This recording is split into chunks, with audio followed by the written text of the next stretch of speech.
आज मैं आप सभी को, जितने भी मेरी यूट्यूब फैमिली है, अपने गुरु से गुरु का फेस दिखाऊंगी उनको।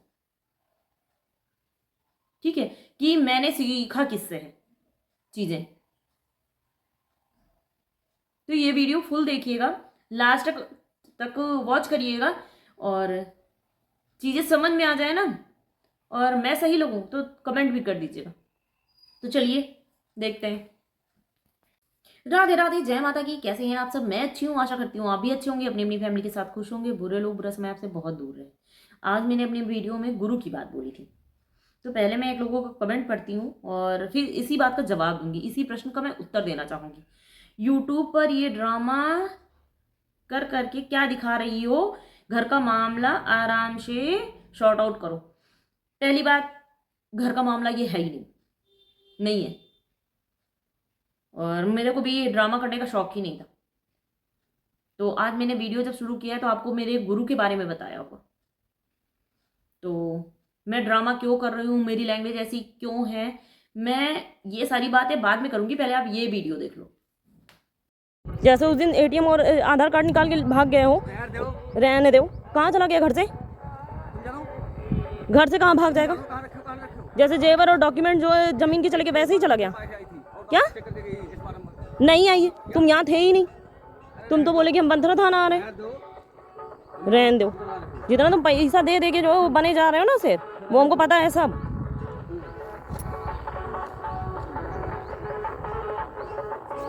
अगर आज पुलिस रिटर्न में दे देगी तो बात दूसरी है, नहीं तुम घर में रहने ही नहीं देंगे तुमको।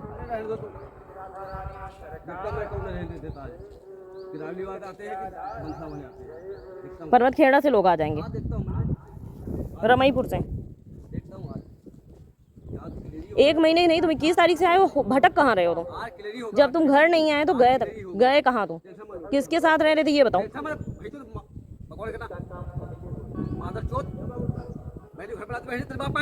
हाँ,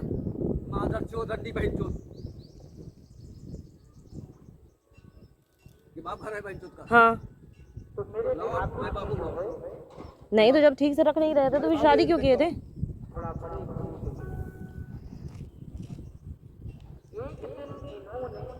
वो मैडम को भी बुलाओ ना, जो उस दिन कॉल करी थी, जो उस दिन थाने से कॉल आया था। उसके बाद एटीएम के उस पर हमको बुलाया गया कि रविशंकर यहाँ पे हैं थाने में, हैं? और वो भाग गई। ना वो तुम मिले थाने में, ना वो मिली। हम रात में 8:30 बजे तक वहाँ पे बैठे थे। हम तो वो दरवाजा नहीं, हम दरवाजा खोल दे ताकि तुम हमको मार डालो। हाँ? क्यों? आधे घंटे में ही तो भाग गए वहाँ से। हम औरत होकर के वहाँ रात में 7 बजे जा सकते हैं, तो तुम नहीं रुक सकते हो? कहाँ? कौन सा घर है तुम्हारा? कौन सा घर है तुम्हारा?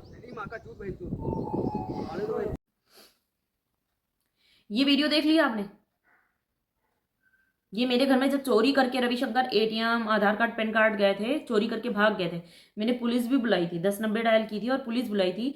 तो उस पुलिस से, बंथरा थाना की पुलिस ने बोला कि रविशंकर थाने में है, तो तुम थाने में आ जाओ। और जब मैं थाने पहुंची तो रविशंकर वहां पे थे ही नहीं। रात में मुझे बुलाया गया था 7 बजे, और उसके बाद फिर तीसरे दिन रविशंकर फिर आए थे। तो मैंने उनको घर में नहीं घुसने दिया था, क्योंकि मुझे पुलिस से भी रिटर्न में चाहिए था, क्योंकि पुलिस बार बार झूठ बोल रही थी मेरे मामले में। और आज जो मैं ये पोस्ट कर रही हूँ ना, तभी मैं बोल रही हूँ कि मैंने इतने एप्लीकेशन दिए हैं, मेरा मेडिकल दो बार हुआ बंथरा थाना में, एक भी डॉक्यूमेंट वहां पे नहीं है, सारे गायब हो रखे हैं। और ये चीज मैं अप्रैल में गई थी तब मुझे पता चला।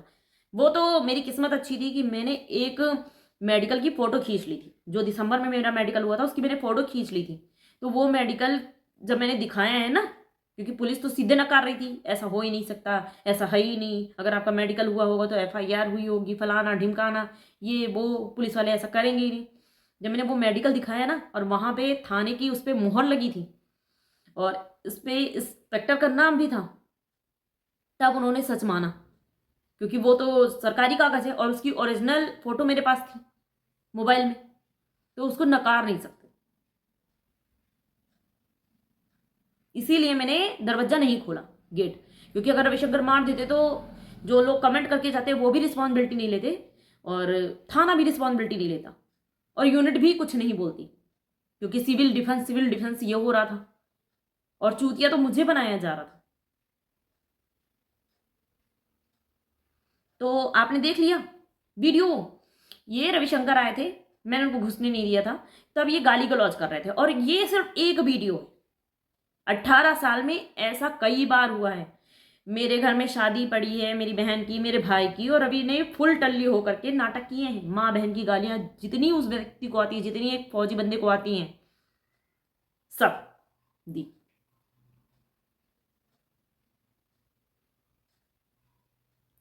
गांडू फौज से लेके रंडी की औलाद तक की गाली मैंने सुनी है। मेरे बच्चे ने सुनी है, मेरी अनपढ़ गंवार माँ ने सुनी है। मेरे पापा नहीं पढ़े लिखे हैं, मेरी माँ पढ़ी लिखी नहीं है, उन्होंने सुनी है। मेरी बहन ने सुनी है, मेरे बहनों ही ने सुनी है, और मेरे भाई ने भी सुनी है, और भरे समाज में सुनी है। 18 साल तक सुनी है।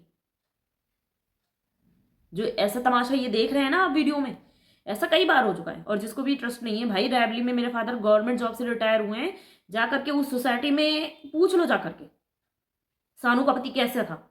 मेरे अड़ोसी पड़ोसी बता देंगे। अभी मेरे फादर जहाँ पे रह रहे हैं ITI कॉलोनी के पास, जो है रायबरेली सिटी में हाईवे रोड पे, अब वहां पे पूछ लो जाके, अगल बगल के दुकानदारों से पूछ लो जाके, वहां पे भी रवि ने कई बार जो है ये तमाशे किए। 18 बंदे दारूबाज जो होते हैं ना, नॉनवेज खाने वाले दारूबाज होते हैं, शराबी कबाबी, उनको ले जा करके 18 बाइकें जब किसी के दरवाजे पे जाके खड़ी होती ना, और वो लोग गाली गलौज करते हैं, तब भी हम इज्जतदार थे, हमने पुलिस कंप्लेन नहीं की थी, और रिकॉर्ड किया था उस टाइम पे, मेरी बहन ने रिकॉर्ड किया था। पर वो वीडियो मेरे पास नहीं है, नहीं तो वो भी मैं डाल देती सोशल मीडिया पे। ये 2017 की बात है। मैं जबलपुर में CMP में बैठी थी। मैं पहले यूनिट गई, और जब मुझे पता चला कि 18 लोगों ने मेरा घर घेर लिया, जो शराबी है, मेरे पापा भी घर पे नहीं थे, मेरी बहन थी, और मेरा बच्चा था छोटा प्रिंस, और मेरी माँ थी, बस घर में ये 3 लोग थे, और गेट अंदर से बंद था, मेरा भाई और मेरे पापा भी नहीं थे। तब जाकर के रवि ने 18 लोगों के साथ मेरा घर घेरा था। और जो गालियां दे रहे थे ना माँ बहन की, मैं यहाँ पे बोल भी नहीं सकती, मेरी रिकॉर्डिंग्स में पढ़ रखी हैं, वो गालियां उन्होंने दी हैं, और बाहर पूरी सोसाइटी ने सुनी है ये चीज। जब पता, फिर मेरे फादर के पास कॉल गया, मेरे पापा बाहर थे, तो आगे जो मेरे किराएदार हैं उन्होंने कॉल किया कि भाई तुम्हारे यहाँ इतने लोग आ रखे, तुम कहाँ हो। तो मेरे पापा ने बोला कि नहीं भाई, हम तो बाहर हैं। तो दुकानदार आए हैं मेरी फैमिली को सेव करने के लिए। जो वहां पे मेरा घर जो रोड पे है ना, मेन रोड पे, तो साइड साइड में दुकानें जो लगी हैं ना, मेरे जो दुकानदार थे किराएदार दुकान के, और जो है जो अगल बगल के किराएदार थे, वो आए हैं बचाने के लिए, लाठी डंडा कुल्हाड़ी वैसी चीजें लेकर के, कि तब लोग देख करके भागे हैं। और एक नहीं 50 सबूत इस चीज के हैं। और दिसंबर 2023 में भी मेरी भाई की शादी में रविशंकर अटैक करके आए, तो दारू के नशे में, पूरा एकदम दारू के नशे में था व्यक्ति। उस टाइम पे 100 लोग तो होंगे जिनके सामने रवि ने माँ बहन की गालियां दी हैं और तमाशा किया है। दरबज्जे, अब रोड का घर है, हाईवे रोड का, तो आते जाते लोग भी देखते हैं, समझ सकते होगे। और जो सोसाइटी के लोग हैं वो देखते ही देखते हैं, और शादी का घर है तो रिश्तेदार भी देखते हैं।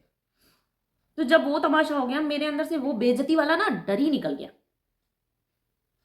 कि समाज क्या बोलेगा, दुनिया क्या बोलेगी। मुझे ये लगता है भाई, अगर एक रंडीबाज व्यक्ति को समाज कुछ नहीं बोल रहा, शराबी व्यक्ति को समाज कुछ नहीं बोल रहा, तो मैं तो दुपट्टा पहन के इज्जत के साथ बोल रही हूँ, घर के अंदर से बोल रही हूँ, तो समाज क्यों बोलेगा? समाज को कोई भी हक नहीं है बोलने का कि वो बोल सके। और घर का मामला है ही नहीं, ये तो सड़क का मामला हो गया, थाने कोर्ट कचहरी का मामला हो गया है। उसने जाकर के मेरे दरवाजे पे मेरी बेइज्जती की, मैंने भरे समाज में उसके मुंह पे वही जूता मार दिया, मैंने सोशल मीडिया पे पोस्ट कर दिया। एक आदमी और औरत में ये अंतर होता है। देखिए, मैं जैसे औरत हूं, मेरे पास एक बेटा है, तो मुझे उसकी पढ़ाई का, लिखाई का, हर एक चीज देखनी पड़ती है, और मैं गली गली घूम नहीं सकती हूँ रविशंकर की तरीके कि मैंने बाइक उठाई, मैं मेरे रिश्तेदार के यहाँ गाँव पहुंच गए, फिर मेरे मायके पहुंच गए, फिर लखनऊ चले आए। मैं ऐसे नहीं कर सकती, ना मैं आवारा हूं, ना ही मुझे ये संस्कार दिए गए हैं, और ना ही मैं इतना बेल्ली हूं, मतलब फ्री हूं। कि मैं उस व्यक्ति के पीछे पीछे उसकी पूरी रिश्तेदारी में जाके बताती रहूं कि नहीं भैया रविशंकर ने मेरे साथ ये चीज़ की है, रविशंकर ने मेरे साथ ये चीज़ की है झूठी। तो मेरे पास एक ऑप्शन है, क्योंकि मैं औरत हूं, मेरे पास बच्चा है, रिस्पॉन्सिबिलिटी भी निभानी है और अपने हक की लड़ाई भी लड़नी है। मेरे लिए सबसे अच्छा था मोबाइल, सोशल मीडिया। मैं घर की चार दीवारी के अंदर रह करके अपनी बात रोड के चलते हुए व्यक्ति के पास तक, कानों तक पहुंचा रही हूं।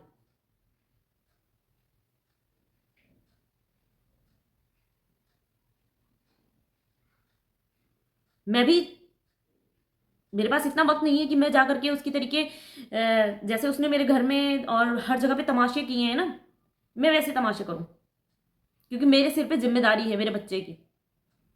अब वो अय्याश निकल गया तो मैं अपनी जिम्मेदारी से पल्ला नहीं झाड़ सकती ना। तो इसीलिए मैं सोशल मीडिया पे पोस्ट कर रही हूँ। अच्छा लगे देखो, नहीं तो स्किप कर दो, मुझे फर्क नहीं पड़ता।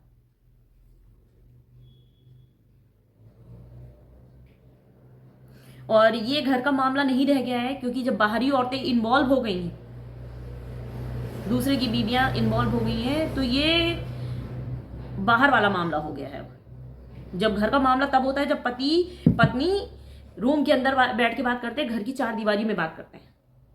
पर जब मामला पुलिस स्टेशन और कई अफेयर्स पे आ जाता है ना, तो ये घर की बात नहीं रहती है।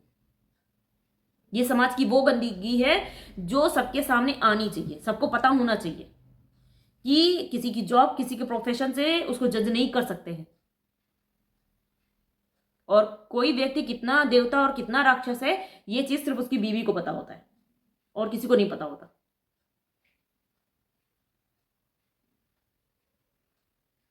तो ये मेरा हक है कि मैं पोस्ट कर दूं, अपनी लाइफ के लिए बोल रही हूं। अगर मैं किसी और के ऊपर उंगली उठाऊं तब लोग मुझसे बोल सकते हैं।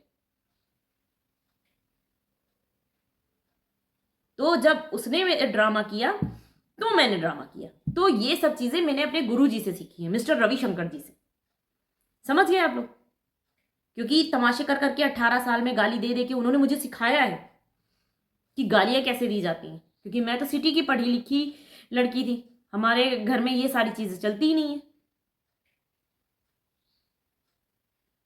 ये इतना बदतमीजी और नीचपना हो, तो ये सब चीजें मैंने जाके अपने ससुराल में सीखी।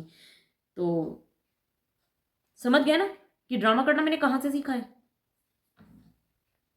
मेरी बात बुरी लगी हो तो सॉरी, पर जवाब देना कभी कभी जरूरी हो जाता है।